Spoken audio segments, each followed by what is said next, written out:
You know that feeling when you're finally heading home after the worst business trip of your life? That's exactly where I was 3 weeks ago. I'd been stuck in Denver for 5 days, conference after conference, terrible hotel coffee and meetings that should have been emails. All I wanted was to get back to Phoenix, sink into my own bed and forget the whole thing existed. I'm not usually the type to splurge on flights, but this time I did something different. I paid the extra $47 for seat. The window seat. Look, I know it sounds silly, but there's something about watching the world shrink beneath you that just helps. Plus, after 5 days of forced small talk and PowerPoint hell, I needed that wall to lean against. Just me, my noise-canceling headphones, and the clouds. I boarded early, Group A, baby, tossed my carry-on in the overhead, and settled into my little sanctuary. The leather was cold against my back, but it felt like freedom. I pulled out my phone, double-checked my boarding pass one more time. Seat 12A, window, perfect. And then, it happened. "Excuse me, honey, but you're in our seats." I looked up to see two women standing in the aisle, and I'm not exaggerating when I say they were like something out of a sitcom. Sisters, obviously, had to be twins, both probably in their early 50s, both wearing matching leopard print cardigans that screamed, "I want to speak to your manager." The one on the left had this perfectly coiffed, blonde bob that didn't move when she talked, and the other had her hair in one of those aggressive, pixie cuts that somehow looked angry. I pulled out my boarding pass, held it up politely. "This is 12A. I'm pretty sure this is mine." Bob cut, let's call her Linda, snatched the pass right out of my hand. Actually snatched it like I was a kid with a toy she wanted. "No, see, we booked together," she said, waving my own boarding pass at me. "We're Linda and Brenda Morrison, and we always sit together. I have anxiety, and she has digestive issues. We can't be separated." Brenda, the pixie-cut sister, nodded frantically. "The stress makes my IBS flare up something terrible. We specifically requested window and middle so we could sit together." I looked at their boarding passes, 12B and 12C, middle and aisle. Right next to me, sure, but not my seat. "I understand that," I said, keeping my voice level. "But 12A is assigned to me. I booked this seat specifically, paid extra for it. You two can sit together in B and C." That's when things got weird. Linda's face went through about 6. Different expressions in 2 seconds, confusion, anger, disbelief, then this weird calculating look. "Sweetie," she said, and the way she said it made my skin crawl. "We're not asking for much. Just slide over to the aisle. You're young, you can handle it." "I'm not sliding anywhere," I said. "This is my seat." Brenda stepped closer, and I could smell her perfume, something that screamed, "Department store sample counter.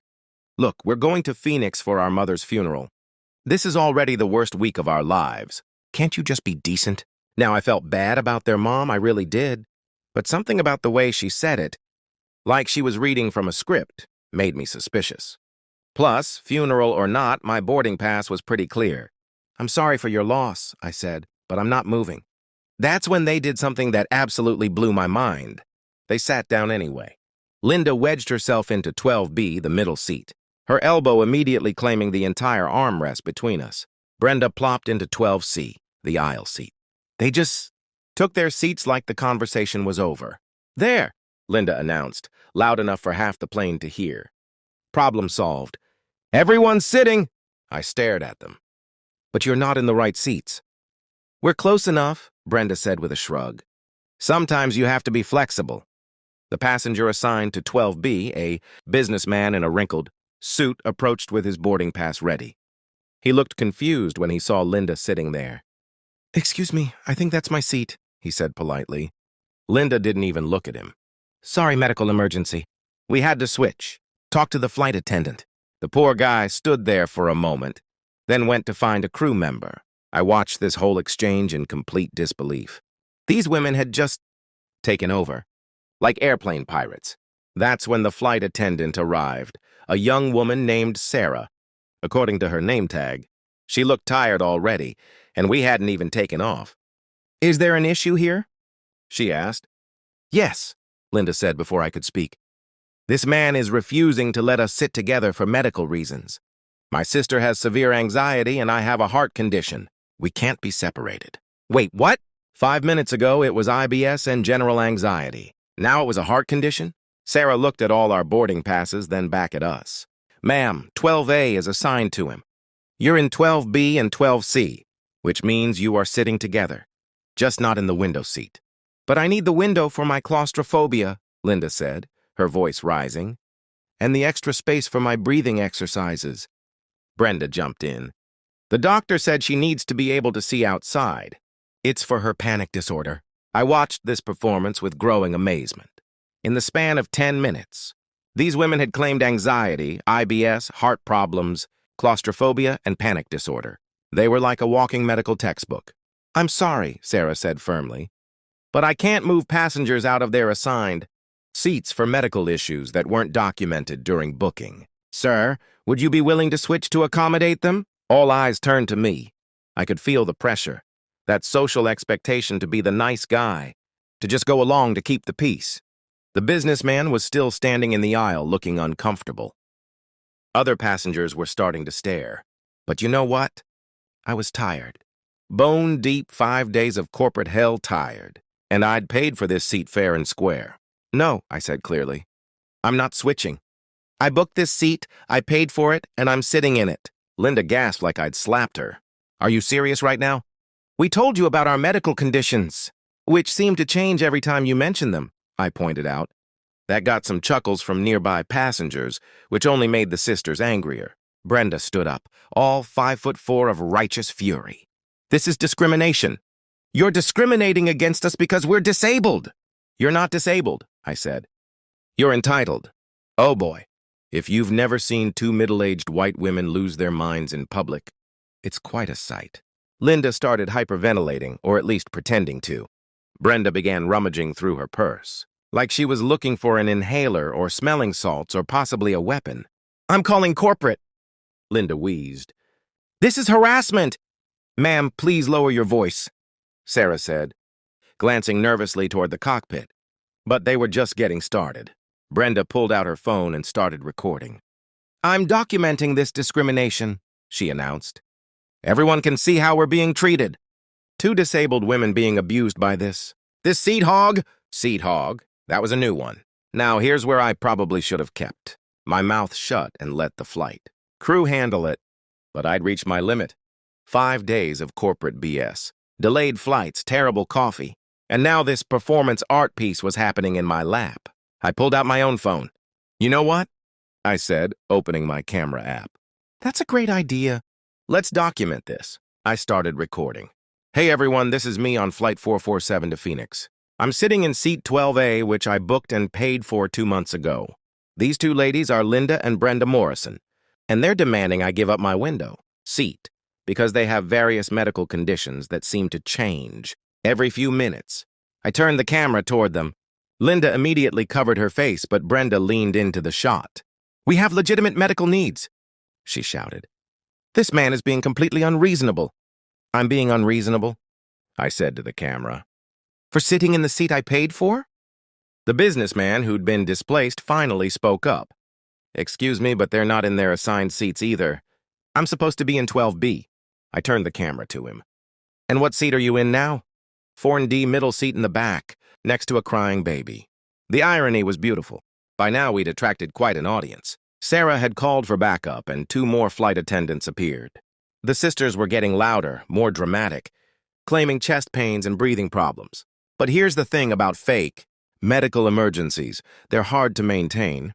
When you're shouting at the top of your lungs, ma'am, if you're having a medical emergency, we need to call paramedics, one of the senior attendants said to Linda. That shut her up real quick. No, I just need the window seat for my condition. What condition exactly? The attendant asked, pen poised over a notepad. Linda looked at Brenda. Brenda looked at Linda. The silence stretched just long enough to be awkward. Claustrophobia, they said in unison, then immediately started talking over each other. And anxiety, panic disorder, heart palpitations, digestive issues. The senior attendant held up her hand. Ladies, I'm going to need to see medical documentation for any condition that requires specific seating accommodations. We don't have it with us. Brenda said quickly. Then I'm afraid you'll need to return to your assigned seats. Or we'll have to delay the flight and involve security. The magic words. Nothing clears up a fake medical emergency like the threat of airport security. But Linda had one more card to play. She turned to the passengers around us, her voice taking on this wounded, theatrical tone. Is this the world we live in now? She asked, like she was delivering a monologue. Where two women who just lost their mother can't get a little compassion from a stranger? Wait, earlier it was their mother's funeral. Now she was dead again? These women couldn't keep their story straight if their lives depended on it. A few passengers looked sympathetic until the businessman spoke up again. Ma'am, I heard you tell someone on the phone earlier that you were going to Phoenix for your sister's bachelorette party. Oh, snap! The look on Linda's face was priceless. Pure deer in headlights panic. That was before we got the call about Mom, she stammered. But it was too late. The spell was broken. You could actually see other passengers start to turn against them, whispering to each other, shaking their heads. Sarah returned with what looked like a supervisor. An older woman with the kind of no-nonsense expression that said she'd dealt with this exact situation about 1,000 times. Ladies, she said in a voice that could cut glass, you have two options. You can return to your assigned seats, 12B and 12C, and we can take off on time. Or you can be removed from the aircraft. What's it going to be? The sisters looked at each other, clearly weighing their options. I could practically see the gears turning. Cause more of a scene and risk getting kicked off, or give up and slink back to their actual seats. Pride won out, as it usually does with people like this. Fine, Linda said, standing up with all the dignity she could muster, which wasn't much. But we're filing a complaint. This is the worst customer service I've ever experienced. You do that, the supervisor said pleasantly. Customer service will be very interested to hear about passengers trying to claim seats they didn't pay for. They gathered their things, multiple purses, neck pillows, a small pharmacy's worth of pills. They'd scattered around and moved to their actual seats. But not before Linda leaned over and hissed in my ear, I hope you're happy. You've ruined our entire trip. Your trip was ruined the moment you decided to try and steal my seat, I replied. They settled into 12B and 12C, right next to me, and the atmosphere was about as comfortable as you'd expect. The businessman reclaimed his middle seat, gave me a grateful nod, and we finally started taxiing. I thought that was the end of it. I was wrong. As soon as we were airborne and the seatbelt sign went off, the passive-aggressive warfare began. Linda accidentally bumped my arm every time she reached for something. Brenda made sure her purse kept falling into my foot space. They whispered loudly about selfish people and the decline of common decency. But here's the thing about being tired and fed up. You stop caring about keeping the peace. I put on my headphones, leaned against that beautiful window I'd paid for, and ignored them completely. Every bump, every whisper, every dramatic sigh just rolled right off me. I had my seat, they had theirs, and all their pouting wasn't going to change that. About an hour into the flight, Linda tapped my shoulder. I pulled off my headphones. I just want you to know, she said, loud enough for several rows to hear, that you've really hurt us today. We're grieving and you couldn't find it in your heart to show a little kindness. I looked at her for a long moment, then at Brenda, who was nodding sadly like they were performing a death scene. Ma'am, I said clearly, your story has changed 4 times since you sat down. First it was anxiety and IBS, then heart problems and panic disorder, then claustrophobia, then your mother's funeral, and now you're grieving. The gentleman behind us heard you talking about a bachelorette party. You tried to take a seat you didn't pay for, claimed multiple medical conditions you couldn't document, and when that didn't work, you tried to guilt-trip everyone around you. The cabin had gone quiet. Even the flight attendants were listening. So no, I continued, I don't feel bad for not accommodating your scheme. I feel bad for whoever has to deal with you next. The silence that followed was beautiful. Pure, crystalline silence. Linda's mouth opened and closed like a fish. Brenda stared at me with the kind of shock reserved for people who aren't used to being called out on their behavior.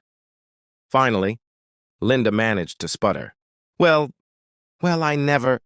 Maybe you should try it sometime, I said, putting my headphones back on. The rest of the flight was blissfully quiet. No more bumping, no more whispering, no more dramatic sighs. Just the hum of the engines and the view from my window seat, the seat I'd paid for, the seat I'd earned, and the seat I'd defended. When we landed in Phoenix, I waited for most passengers to deplane before getting up. The sisters rushed off as soon as they could, shooting me dirty looks over their shoulders. As I gathered my things, the businessman from 12B turned to me. "That was amazing," he said. "I've never seen anyone handle Karens like that." "Karens?" I asked. He grinned. "Oh man, you don't know? That's what we call them, entitled women who think the world owes them special treatment. You just gave a masterclass in Karen management." As I walked through the terminal, I reflected on the whole experience. It would have been easier to just give up the seat, to avoid the confrontation, to be the nice guy. But sometimes being nice enables bad behavior. Sometimes standing your ground is exactly what the situation calls for.